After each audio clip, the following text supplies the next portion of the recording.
estar aquí. Quiero presentar a mi esposa, viene acompañado por ella hoy. Pero sí, es un gran privilegio estar acá. Conozco al pastor Leo por muchos años. Y cada vez que me siento con él y hablo con él, veo a Cristo en él.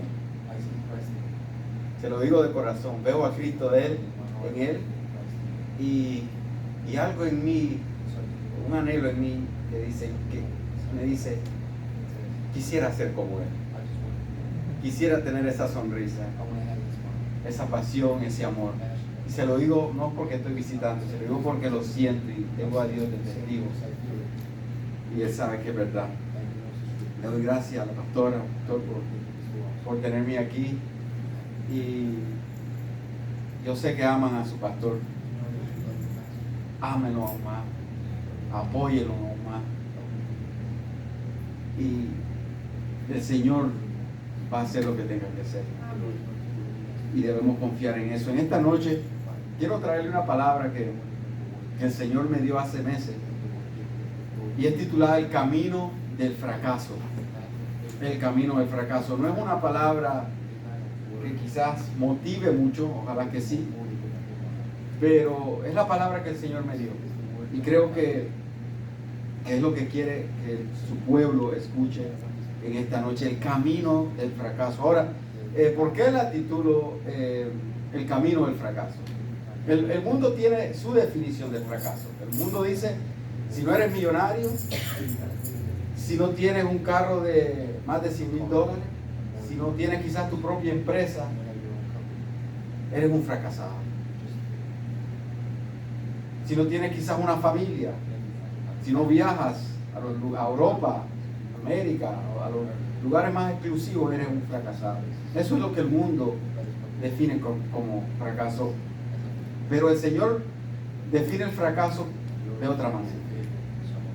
Si vemos el consejo de la palabra de Dios, el fracaso en sí es no hacer la voluntad de Dios, no cumplir la voluntad de Dios. Ese es el fracaso del ser humano. Y creo que nadie se levanta por la mañana pensando, hoy quiero ser el fracasado más grande del mundo. Nadie se levanta.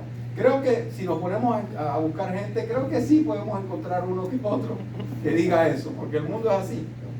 En los tiempos que estamos viviendo, creo que no sería imposible, pero es difícil encontrar a alguien que se levante con la mentalidad de ser un fracasado. Pero muchas veces fracasamos en lo secular y en lo espiritual, porque no estamos poniendo atención a la manera en que vivimos, no estamos poniendo atención en la manera que nos conducimos, no estamos poniendo atención a nuestro comportamiento, ni a lo que Dios nos quiere decir, ni a las lecciones que Dios nos quiere enseñar. Y pienso que uno de los más grandes fracasos en la historia de la humanidad fue el fracaso del pueblo de Israel.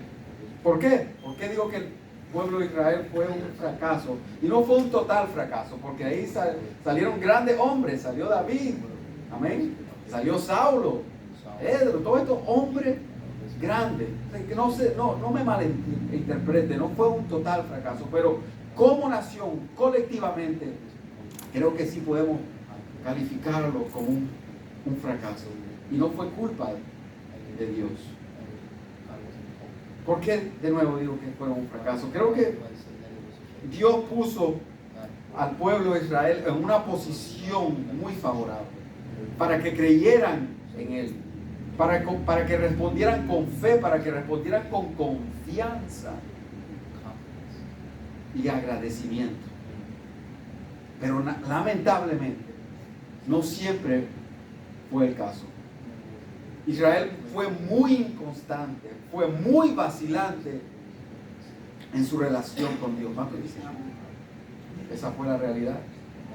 Y fue esa inconstancia que lo llevó a los fracasos.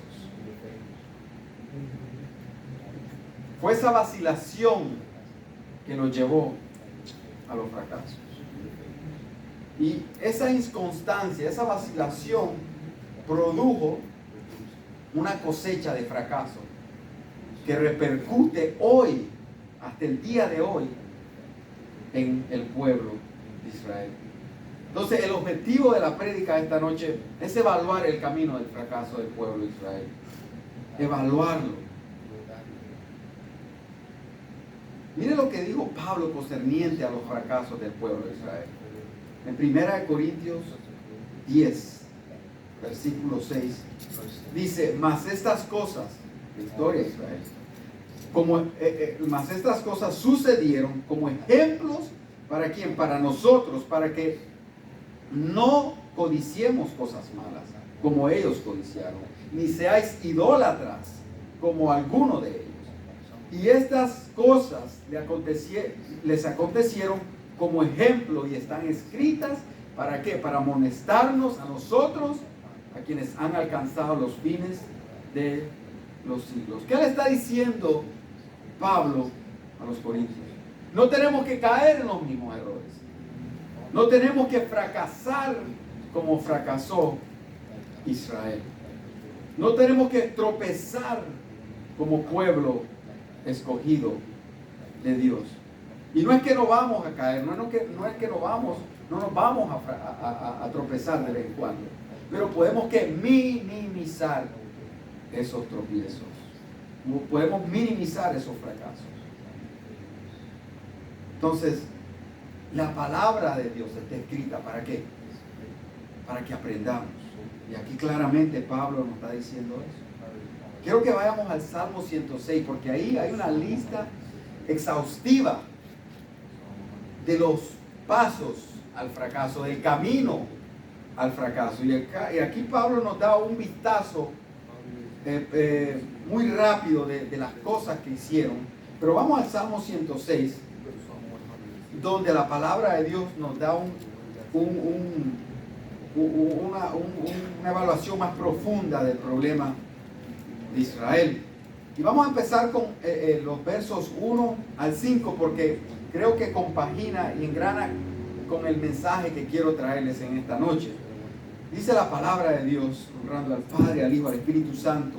Dice: aleluya, alabad a Jehová, porque Él es bueno, porque para siempre es su misericordia.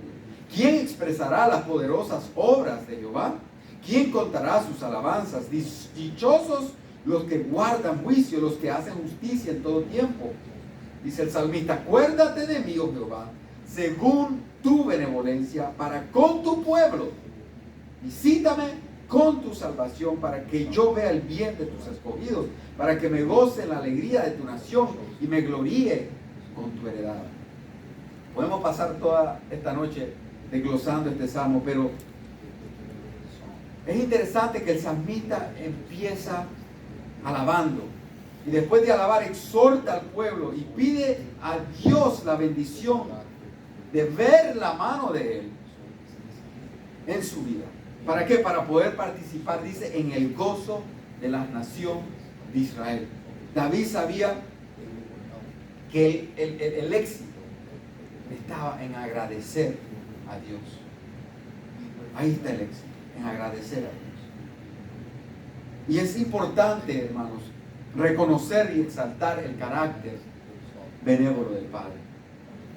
El que no reconoce ni da gracias al Señor por su bondad, por su perdón, por su misericordia, es un hijo mal agradecido.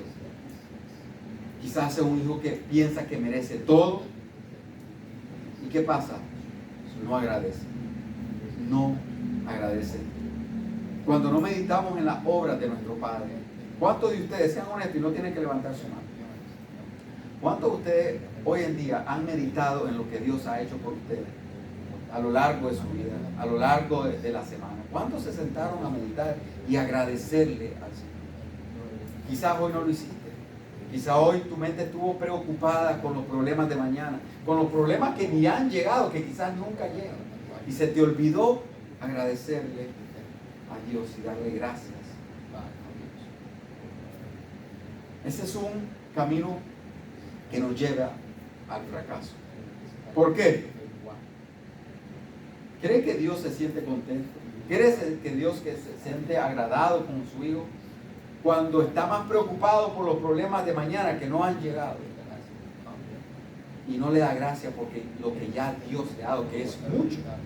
Cuando vemos lo que tenemos, nuestras manos, nuestra vista, nuestros pies, que podemos ir de un lado a otro, y se nos olvida esas cosas, y estamos refunfuñando, ¿se agradará a Dios? ¿Se agradará a Dios de nosotros?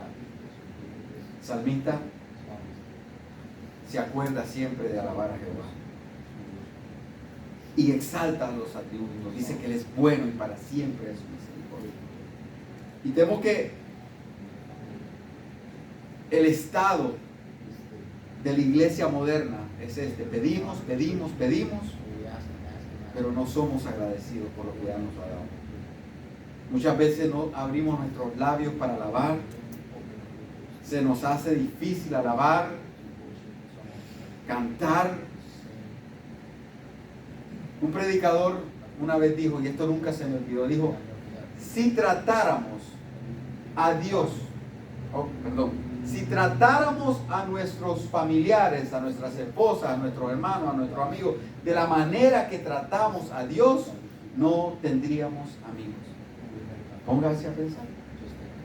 Póngase a pensar en el tiempo que usted le dedica a Dios. Si le dedicábamos ese mismo tiempo a nuestros esposos, a nuestras esposas, hace rato subieron.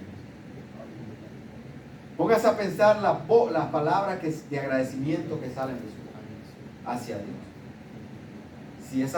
Si fueran esas las palabras que le decimos a nuestro cónyuge, a nuestros amigos, pasaría mucho tiempo en que se las hiciera. Quizás pasarían días, semanas, y no le diríamos gracias por lo que hace. Y no tuviera nadie a nuestro lado. Y creo que, en mi opinión, la falta de agradecimiento es una de las semillas, o quizás la semilla principal que llevó a Israel al camino del fracaso. Vamos al verso 6 para empezar a ver esta lista. Dice el verso 6, esto es lo que hizo Israel, y aquí lo está confesando el salmista. Dice: pecamos nosotros como nuestros padres, hicimos iniquidad, hicimos impiedad. Nuestros padres en Egipto no entendieron tus maravillas, no se acordaron de la muchedumbre de tus misericordias, sino que se rebelaron junto al mar, el mar rojo.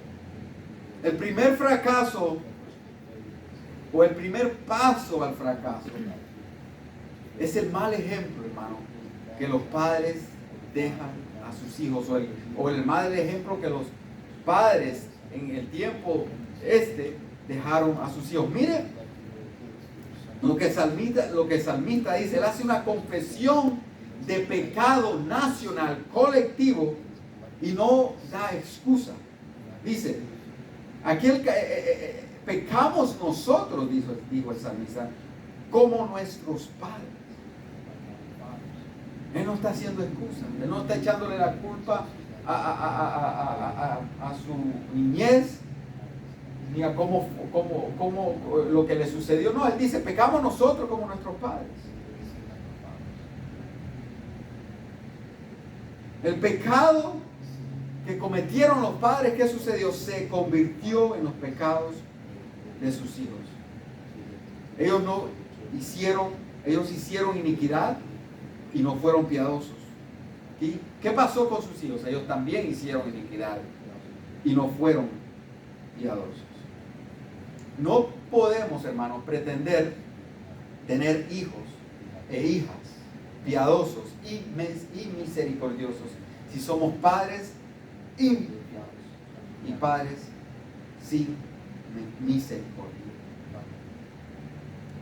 Como dice la palabra de Dios, no hay buen árbol que dé ¿qué? Mal fruto. Y mal fruto que dé buen árbol. No podemos, hermanos, pretender tener hijos e hijas santas, separadas para Dios, si como padres no nos separamos para el Señor. No podemos tener hijos e hijas que permanezcan en la casa de Dios si nosotros no permanecemos en la casa de Dios, si nuestra asistencia a la casa de Dios no es constante. ¿Y cuál fue el legado que dejaron estos padres?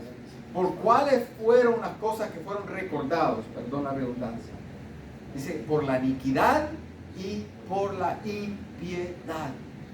Qué triste que como padre me recuerde por esos dos calificativos, por impiedad y por falta de misericordia. Y les pregunto a ustedes en esta noche, ¿cuál es el legado que está dejando en su vida? Para su familia, para sus nietos, para sus hijos.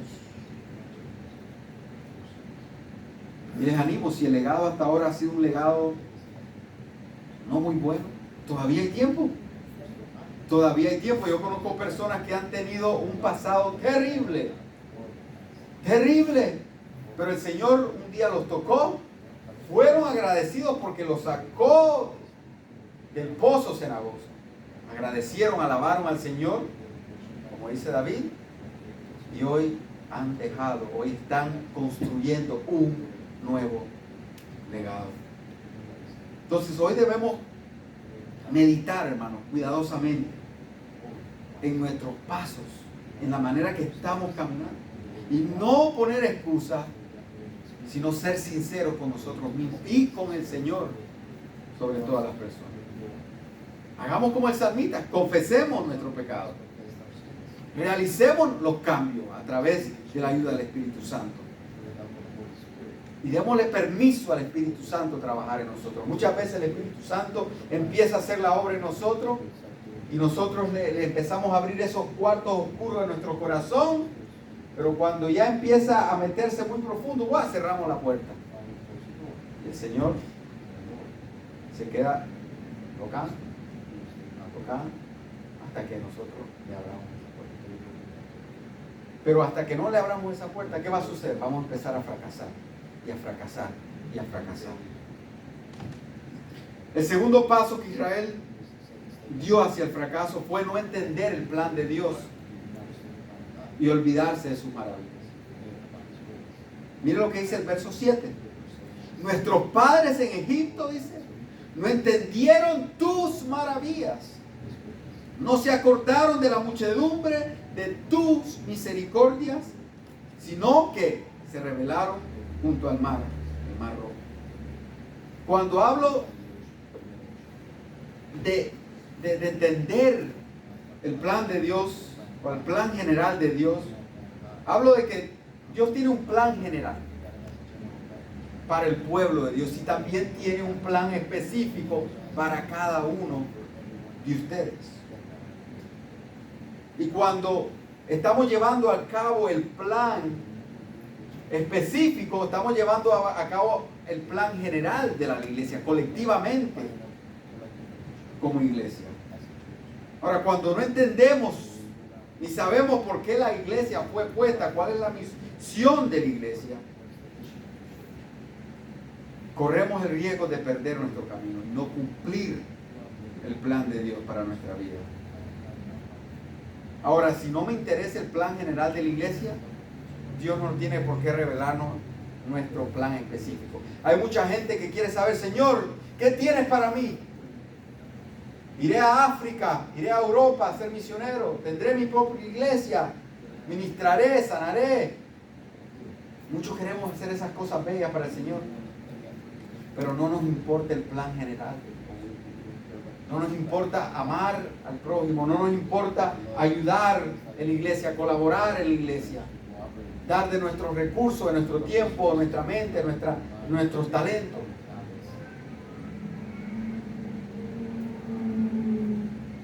Tenemos que tener cuidado.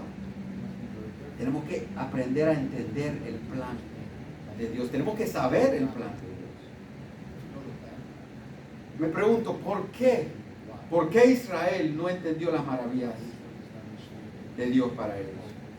Si rápidamente vemos el contexto, aquí el salmista se refiere a un episodio en el desierto, cuando el pueblo, ¿qué pasó? Cruzó el mar rojo, no encuentran agua, ¿y qué empieza a hacer el pueblo de Dios? Empezó a ¿qué?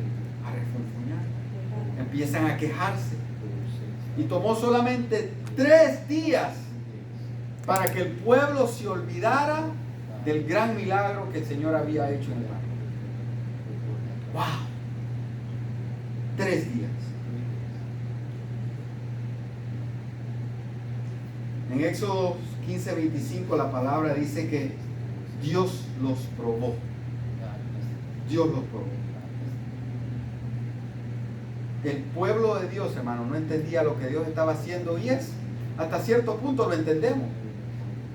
Dios estaba apenas empezando a trabajar con esta gente. Y muchas veces nos pasa a nosotros.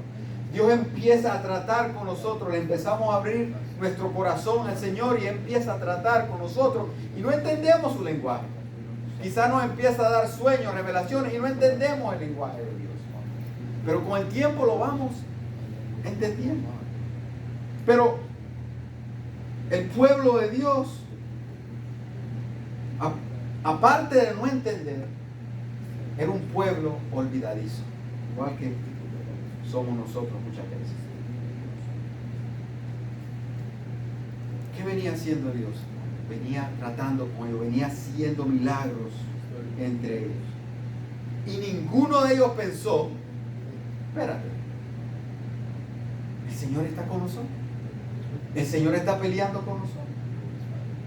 ¿Por qué nos vamos a entregar a refunfuñar o a quejarnos? ¿Por qué nos vamos a entregar a la, como dicen por ahí, a la quejabanza en vez de la alabanza? Y estaban totalmente cegados. En vez de sentarse y meditar en lo que había ocurrido, hacen lo que viene más fácil hacer, que es que enojarse, airarse, recurrir a la queja, a la rebeldía. Y muchas veces el Señor nos lleva por el desierto, por los valles, para enseñarnos que importantes lecciones que no nos van a servir solamente a nosotros, sino también a los que nos rodean, porque hermano, aquí todos tenemos familia, todos tenemos trabajadores, tenemos compañeros de trabajo, quizás tienen empleados, si tienen empresa, y ellos nos están viendo, ellos están viendo cómo nos comportamos. Y esos desiertos, esos valles en los cuales atravesamos, esta gente nos ve cómo transcurrimos esos valles. Ellos están viendo cómo reaccionamos en esos desiertos. ¿Y sabe qué? Si reaccionamos como Dios manda, va a ser testimonio, va a ser para edificación para esta persona. Muchas veces Dios quiere revelar nuestro corazón, lo que hay dentro de nuestro corazón. Quiere revelar nuestros pecados. Pero no vemos esto. No vemos esto. ¿Por qué? Porque nuestro corazón está duro. Porque estamos muy enfocados en lo que está sucediendo en la tormenta. Muchas veces no permitimos que el Señor remueva ese velo de nuestros ojos. ¿Qué pasa? Nos convertimos en creyentes, disque creyentes, porque realmente cuando estamos dudando, cuando estamos quejándonos de Dios, no estamos creyendo a Dios, ¿no? Entonces somos estos tipos de creyentes, en inglés la palabra es oxymoron, que es una contradicción. Creyentes contradictorios, diría. Nos volvemos soberbios y no permitimos que Dios nos enseñe. Y en medio de la prueba, olvidamos todas aquellas cosas que Dios hizo a nuestro favor. Qué fácil es olvidarse de las maravillas de Dios. Qué fácil olvidar que no he dejado de comer, que no he dejado de tener techo, que no he tenido que ir al hospital en muchos años, que no me ha faltado mi comida, que Dios ha puesto gente buena a mi alrededor, que me quiere, que me cuida, que me ama. Es fácil olvidar todas esas cosas.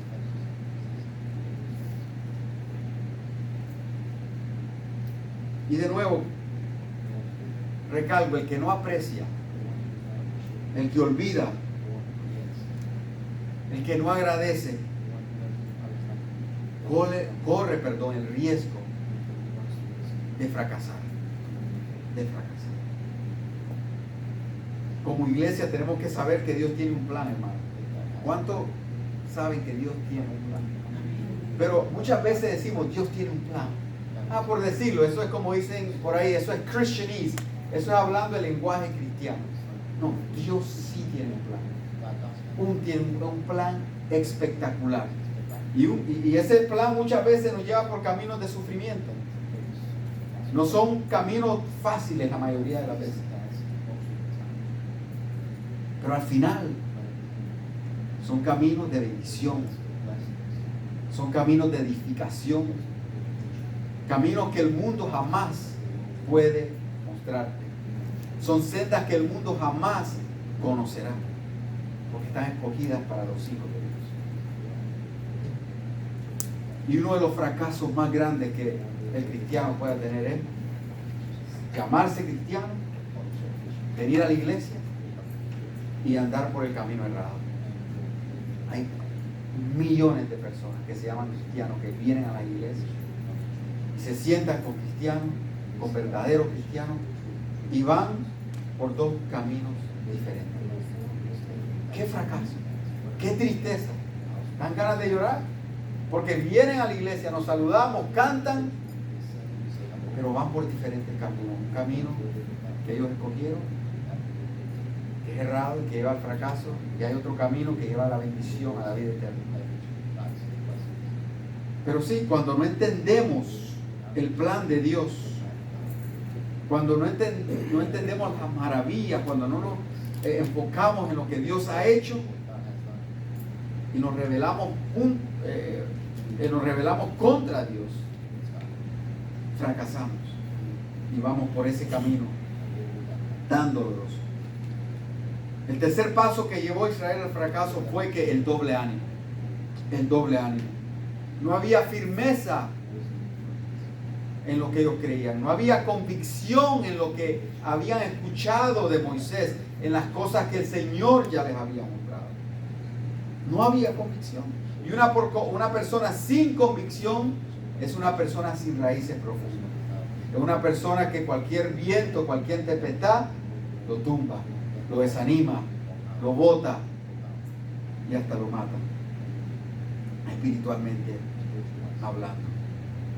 El pueblo de Dios realmente no confiaba en Dios. Tampoco confió en el líder que Dios había provisto para ellos. Miren lo que dice Santiago acerca de las personas de doble ánimo, las personas sin raíces profundas. Nos dice que pidamos con fe, no dudando que nada, porque el que dude es semejante, dice, a la onda del mar que es arrastrada por el viento y echada de una parte a otra. Hoy creo porque las cosas están bien, mañana no creo porque mis emociones o las situaciones externas no se ven muy bien, entonces no creo. Esa es la persona de doble ánimo. Y mire lo que dice el verso 7: no piense pues quien tal haga recibirá cosa alguna del Señor. Wow. El hombre de doble ánimo es inconstante en todos sus caminos. Y esta era el problema, y esto era el problema de Israel. Eran inconstantes en sus caminos.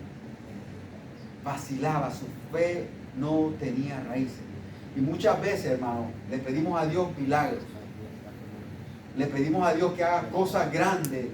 Y que si nos hace cosas grandes vamos a creer.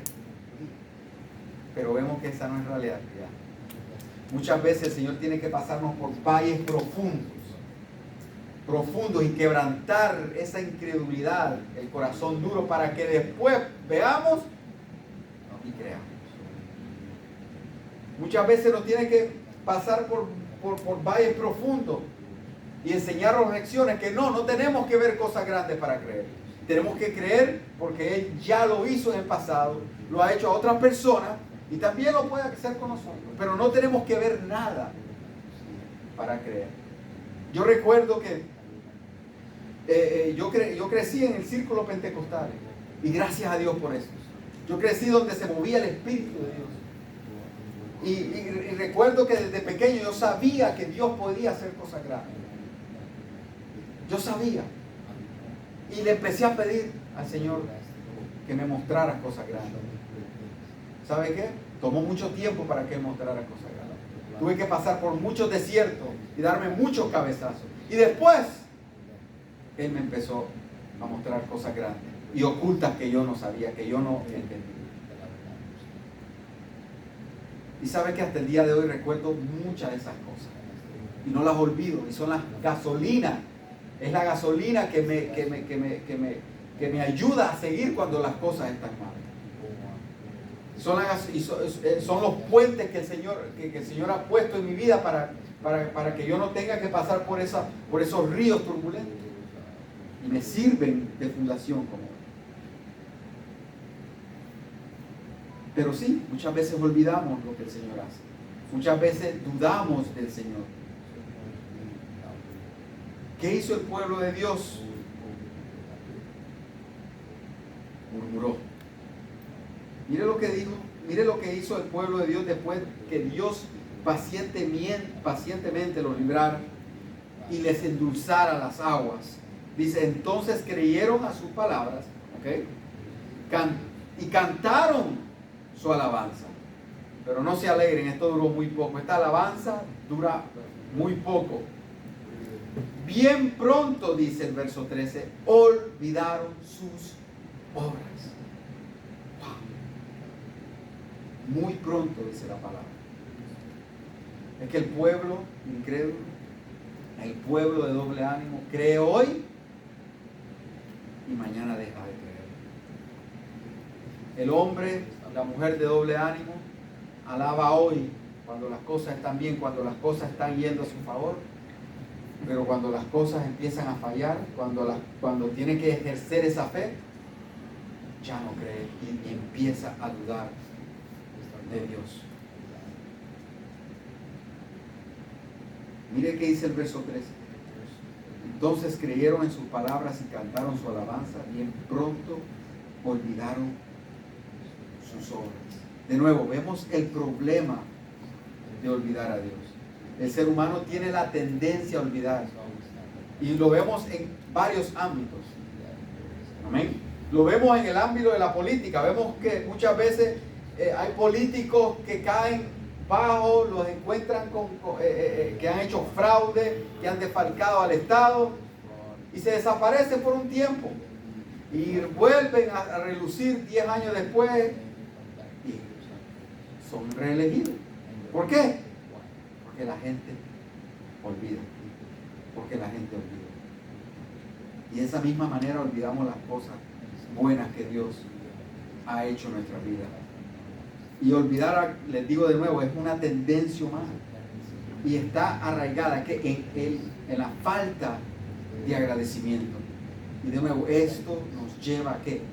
Al fracaso. El que no agradece al Señor no puede recibir la bendición de Dios por mucho tiempo. Pierde la bendición de Dios en su vida. Para terminar, hermano, el cuarto paso al fracaso es no saber esperar en Dios. Qué difícil, ¿no?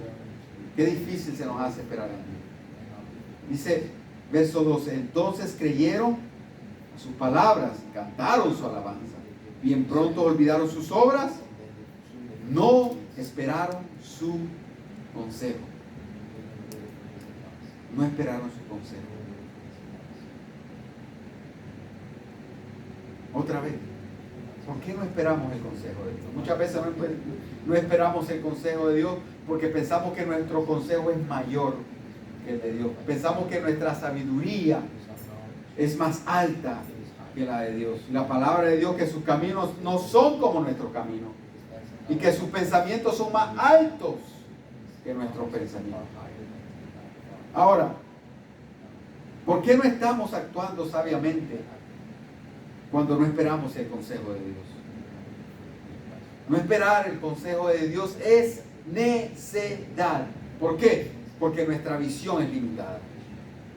Nosotros no sabemos lo que va a pasar en 10 segundos. Nosotros no tenemos toda la información. A veces Dios nos revela algo Pero no sabemos cuándo va a suceder, no sabemos cómo va a suceder. Entonces es necesario a disciplinarnos, a esperar en Dios. Dios conoce todos los tiempos adecuados. Muchas veces nos cansamos de esperar. En esta noche digo, no te canses de esperar en Dios, espera en Dios. Ahórrate un fracaso en tu vida. Dios tiene un plan perfecto y tenemos que sujetarnos a ese plan. Muchas veces nos estancamos en fracaso tras fracaso tras fracaso. ¿Por qué? Porque nos adelantamos al plan de Dios. Nos adelantamos al plan de Dios.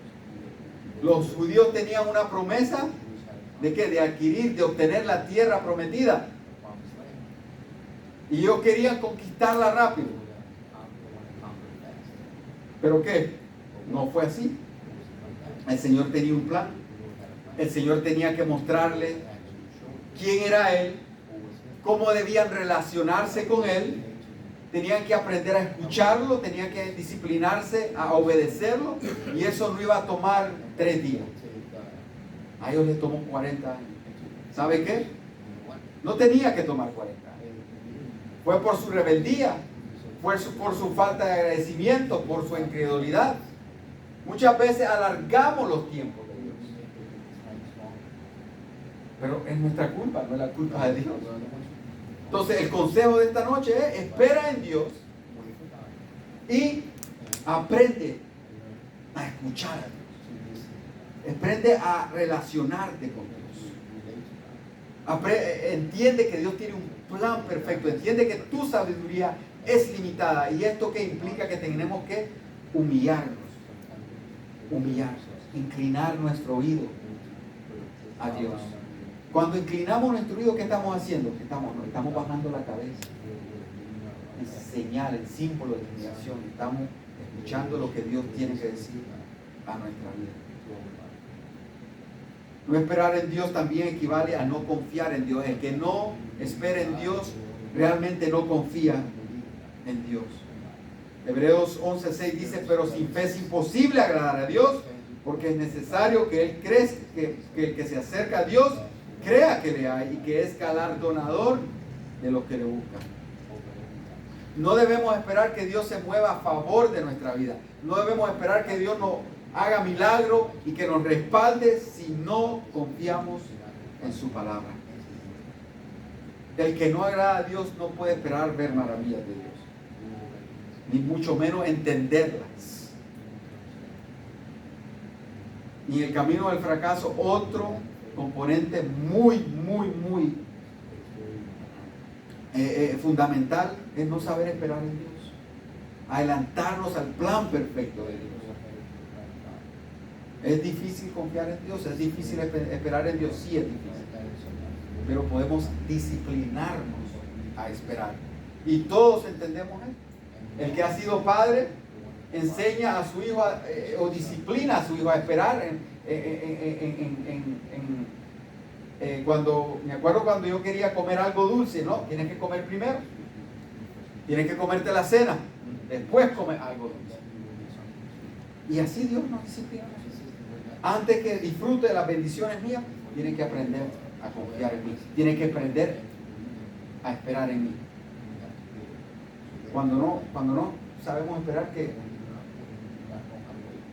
we settle for less, en inglés se dice. Nos vamos con lo más fácil, con la sobra que el mundo nos da. Y eso es un fracaso para cualquier cristiano. Vamos a parar acá.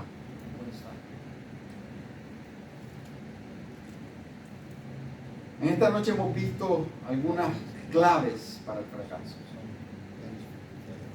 Nadie quiere fracasar. Yo espero que nadie aquí quiera ser un cristiano fracasado. Pero sí, el fracaso es muy real en la vida de muchos cristianos hoy en día. Es muy real. Y creo que el corazón del Señor es herido cada vez que decidimos desconfiar de Él.